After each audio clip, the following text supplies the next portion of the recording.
brutal. Yeah, because it does create a point of entry. I mean, I had to sit with some students yesterday who were talking about. Did we have clip six, Daryl? First of all, let's be very clear. The president of the Mm. United States does not have the ability to revoke or to extend citizenship. That is in the federal Constitution, the 14th Amendment in particular. Citizenship is birthright. Although these racists in the Federal Society and some of them adjacent to the Federal Society are going to attempt to attack birthright citizenship by saying that the children of those who were not here, that their parents are not subject to the jurisdiction of the United States thereof. That is absolutely untrue as well. But anyway, the point I'm trying to make is the President of the United States does not have the ability to extend or to revoke citizenship for anybody who breathes air in the United States of America. But Clip 6 seems to argue otherwise. And when you talk foolishness, you open the door for people to consider maybe the possibility of something like what we're about to hear next from this fool, Donald Trump. You got it, D? Mm. Oh, Clip 6. Yeah. Okay. Yes, Thank sir. you. Hold on. Sorry about that. Yes, sir. Mm. Here we go. In there moving furniture.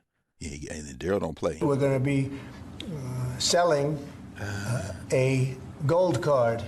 You have a green card. This is a gold card. We're going to be putting a price on that card of about $5 million, and that's going to give you green card privileges plus. It's going to be a route to citizenship.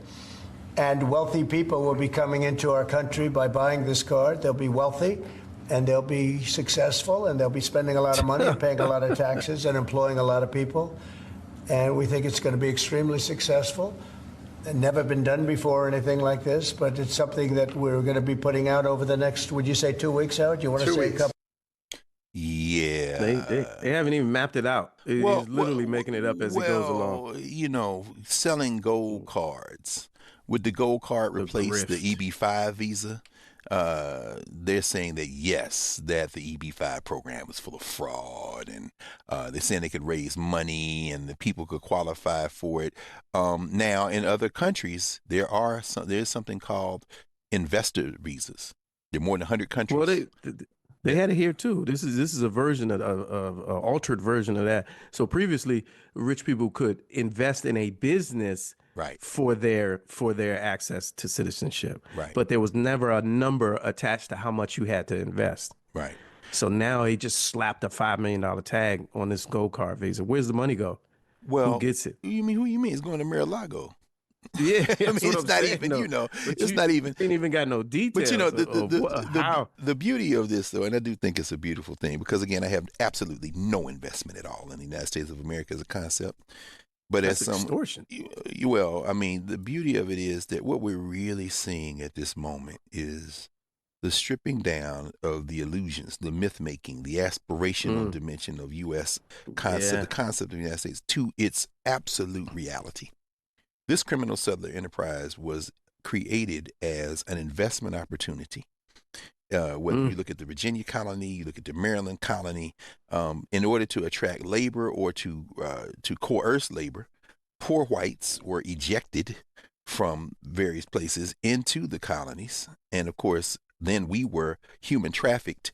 But all of it was to a single goal, an investment in an economic concern. The federal Constitution, the 3 articles of the federal Constitution, were designed as basically a contract for investors, for rich people. No women, no captives, no indigenous. These are for the white wealthy. That's what they did. And anybody who wants any evidence of that beyond reading the document itself, which is where you should start, should understand that the Bill of Rights comes after they've written the rest of the Constitution.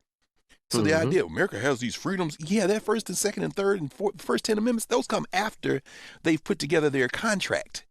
The federal Constitution is a contract document which is designed to protect property. Let's be very clear about that. So what they're doing now is really returning to their roots. And anything that has happened since 1787 with the ratification of the federal Constitution, anything that has happened since 1787 has been a all-out war between people who chafed under that concept and the people who want to maintain it. So let's be very clear about that. I agree with my friend, Professor Kermit Roosevelt at the University of Pennsylvania Law School, who's written a very important book on the founding of the United States, where a book entitled The Nation That Never Was. In fact, I interviewed him for the Black Table, the show I do on Black Star Network with Roland. And, in that conversation, we talked about the fact what Roosevelt says is, Kermit Roosevelt, he says, the real founding of the United States of America is the Civil War. Those the 13th, 14th, and 15th Amendment are the amendments which allow us to even think about the possibilities of something different than the criminal enterprise they set up in 1787. And that's I because, always wondered about that. yeah, because the 13th Amendment abolishes captivity, except if you're punished for a crime, so it didn't finish the job. The 14th Amendment extends citizenship to anyone who is born here, and then also due process of law and equal protection under the law, conceptually at least, and constitutionally. And the 15th Amendment extends the right to participate in the franchise, in other words, to vote. So when you put those three together, none of those existed in the form that they exist in the Civil War amendments in the founding document. So the next struggle, it takes another century to breathe some real life into those things, and that's what we would call the Civil Rights Movement. And ever since the mid-'60s, these white nationalists, whether it be Lewis Powell with his in 1971 memorandum, whether it be the Heritage Foundation 2 years later in 1973, and then the following year, the work on what becomes in 1981, the first project, 1981, which then now we see the latest iteration in Project 2025, what they have been trying to do since the 60s, and I'm talking about these funky-ass white nationalists and the billionaires who own them, is to roll back the 20th century and really roll back the 19th century. They want to go back to 1787 in terms of the criminal enterprise. And they've been able to recruit people who are working against their own interests into it by extending them the illusion that somehow they gonna be part of it. That's all these silly, sad MAGA sacks running around with these red hats on thinking they all gonna be billionaires. It's a lie, my friends. Read James Baldwin. Finally, the point is this.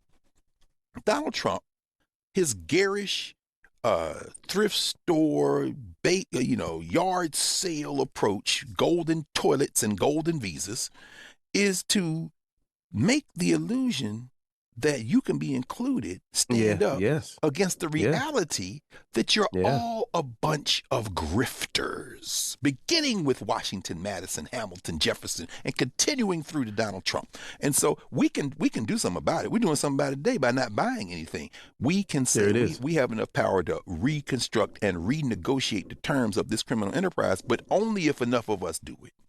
Only if enough of us do it.